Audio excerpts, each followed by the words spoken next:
Hai sahabat Krida Sehat di seluruh Indonesia, bersama kembali dengan saya Karyanto dari Krida Sehat Channel, kanal YouTube dalam rangka mendorong gerakan Ayo Sehat Indonesia. Pada kali ini saya akan memberikan update terkini tentang penolakan rencana Undang-Undang Kesehatan Omnibus Law yang ditolak oleh organisasi profesi kesehatan dengan memberikan surat kepada Presiden Republik Indonesia Bapak Joko Widodo agar rencana Undang-Undang Kesehatan Omnibus Law ini ditinjau kembali agar semua stakeholder yang terlibat di dalam bidang kesehatan dapat memberikan kontribusi yang nyata di bidang kesehatan sesuai dengan kompetensi, kewenangan, dan tupoksi para organisasi di bidang kesehatan ini. Kita simak yuk apa yang sedang terjadi. Untuk itu jangan lupa beri dukungan kepada kami dengan like, komen, dan share, dan tentunya juga subscribe di channel Krida Sehat. Organisasi profesi kesehatan ramai-ramai menolak rencana Undang-Undang Kesehatan Omnibus Law masuk dalam program legislasi nasional atau Prolegnas prioritas tahun 2023. Misalkan Ikatan Dokter Indonesia, Persatuan Dokter Gigi Indonesia, Persatuan Perawat Nasional Indonesia, Ikatan Bidan Indonesia, Ikatan Apoteker Indonesia, dan Lembaga Yayasan Lembaga Konsumen Indonesia. Inilah berbagai profesi kesehatan dan lembaga konsumen Indonesia yang menolak kehadiran rencana Undang-Undang Kesehatan Omnibus Law yang masuk di Prolegnas tahun 2023. Sebagai bentuk penolakan, organisasi profesi dan lembaga konsumen ini memberikan surat terbuka yang ditujukan kepada Presiden Republik Indonesia Bapak Joko Widodo pada tanggal 24 November 2022. 4 poin penolakan yang disampaikan oleh rekan-rekan profesi kesehatan ini. Salah satunya yakni rencana Undang-Undang Kesehatan dituding tidak transparan dan tidak relevan dengan perundang-undangan yang berlaku. Berikut ini 4 poin penolakan oleh organisasi profesi kesehatan terhadap rencana Undang-Undang Kesehatan Omnibus Law.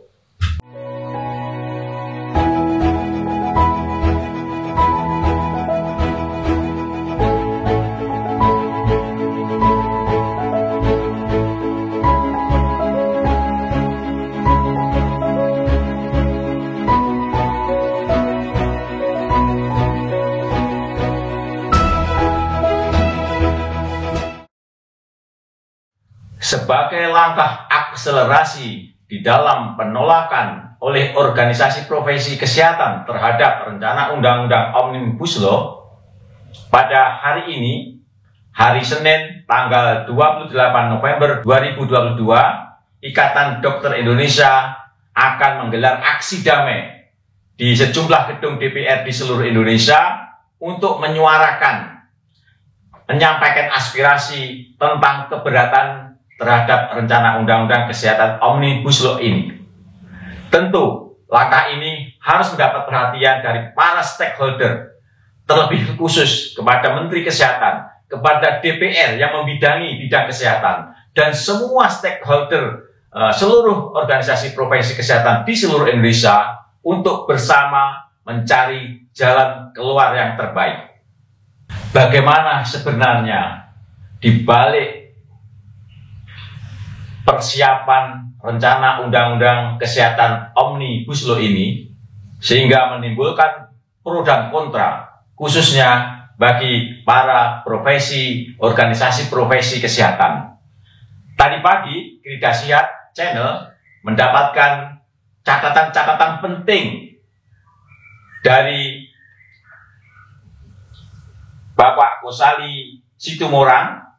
Beliau pernah menjadi Ketua Dewas PPIAI tahun 2022 sampai 2026 dan juga pernah sebagai Ketua DJSN tahun 2010 hingga 2015. Bank Kasali Situmorang memberikan 15 catatan krusial penting di dalam pro kontra terjadinya rencana Undang-Undang Kesehatan Omnibus Law ini.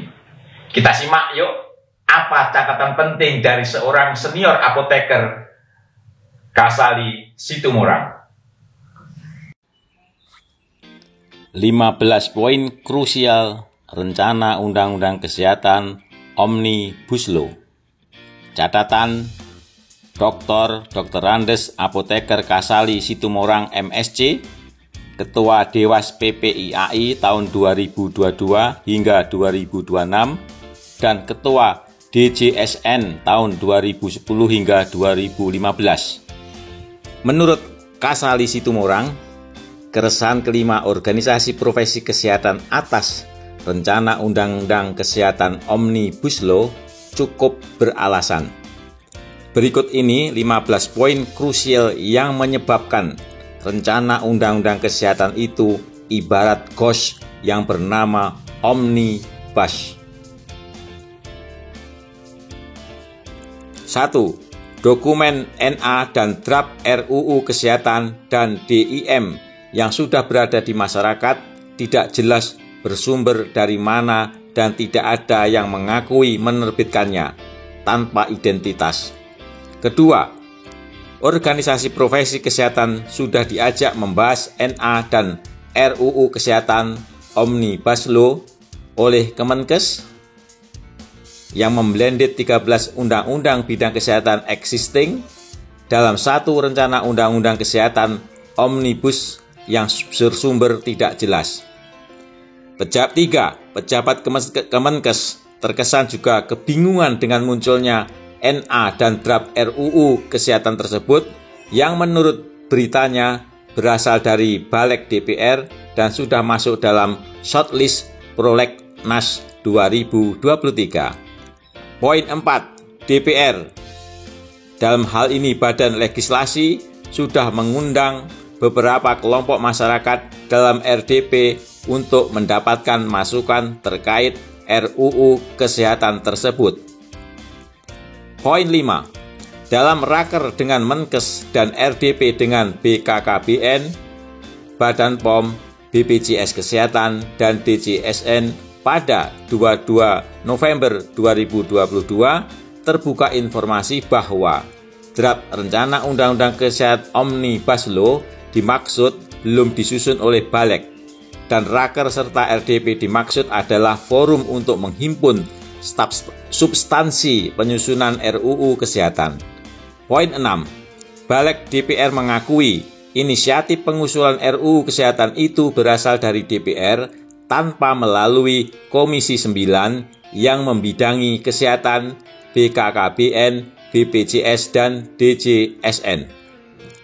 Poin 7. Tidak semua anggota DPR yang ikut rapat anggota Balik memahami tentang adanya rencana penyusunan rencana Undang-Undang Kesehatan oleh Balik. Hal itu ditandai dengan permintaan agar RUU Kesehatan dibagikan pemerintah kepada DPR. 8. Simpang siur tentang NA dan RUU Kesehatan itu menimbulkan spekulasi apakah rencana Undang-Undang Kesehatan Omnibus Law itu keinginan pemerintah tetapi dengan menggunakan tangan DPR Balik tanpa melibatkan Komisi 9 DPR atau murni inisiatif DPR Balik yang disetujui pemerintah atau sebenarnya pemerintah tidak setuju tetapi tidak enak dengan Balik DPR. Poin 9. Jika mencermati NA dan RUU Kesehatan Omnibus Law yang sampai juga ke tangan penulis, isinya memang porak-poranda. NA berisikan kumpulan narasi dari berbagai undang-undang kesehatan dan undang-undang SJSN /BPJS yang ingin dikerangkeng dalam rencana undang-undang kesehatan dalam satu bus yang sama, yaitu Omnibus. Perlu diketahui, beberapa undang-undang kesehatan yang juga di-blended adalah produk tahun 2014 ke atas, artinya masih baru dan masih dalam masa pemerintahan Presiden Jokowi. Bahkan ada undang-undang lingkup kesehatan itu seperti Undang-Undang Nomor 6 Tahun 2018 tentang kekarantinaan kesehatan yang PP-nya belum sempat disusun. Ke-11, tidak jelas arah yang dituju dari rencana undang-undang kesehatan itu dari aspek kepentingan keselamatan dan pemeliharaan kesehatan masyarakat. Kalau menyimak apa yang disampaikan pimpinan Raker Kemenkes dengan Balik DPR, pimpinan rapat yang juga pimpinan Balik membuat arsitektur agar terbentuknya Komite Kebijaksanaan Kesehatan.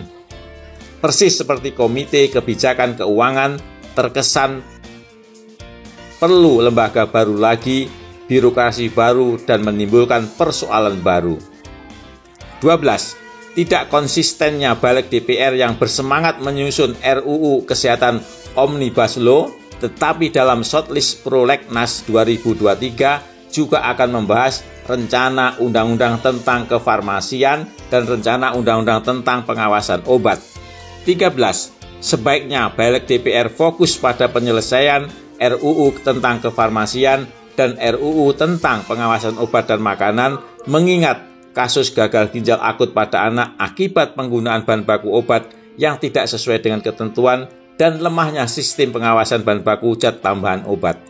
14. Kemenkes sebenarnya sudah bekerja on the track dengan arsitektur 6 pilar transformasi sistem kesehatan yang tertuang dalam RPJM tahun 2022 hingga 2024. Sebagaimana sudah dipaparkan oleh Wamenkes pada raker dengan Balik DPR. Ke-15, perlu adanya konfirmasi kepada Presiden Jokowi tentang RUU Kesehatan Omnibus Law ini. Apakah sudah ada pembicaraan antara pimpinan DPR dengan Presiden? Jika Presiden tidak mengetahui, Menkes tidak melaporkan, maka akan heboh di masyarakat nanti. Sebagaimana muncul NA dan RUU Pendidikan yang Presiden tidak dilaporkan oleh Mendikbud. Dengan ke-15 poin di atas, wajarlah jika 5 organisasi profesi kesehatan protes kepada DPR RI dan DPRD di seluruh Indonesia agar persoalan kebijakan kesehatan tidak sembarangan dirumuskan karena menyangkut nyawa manusia, kesehatan rakyat, dan kualitas mutu manusia Indonesia.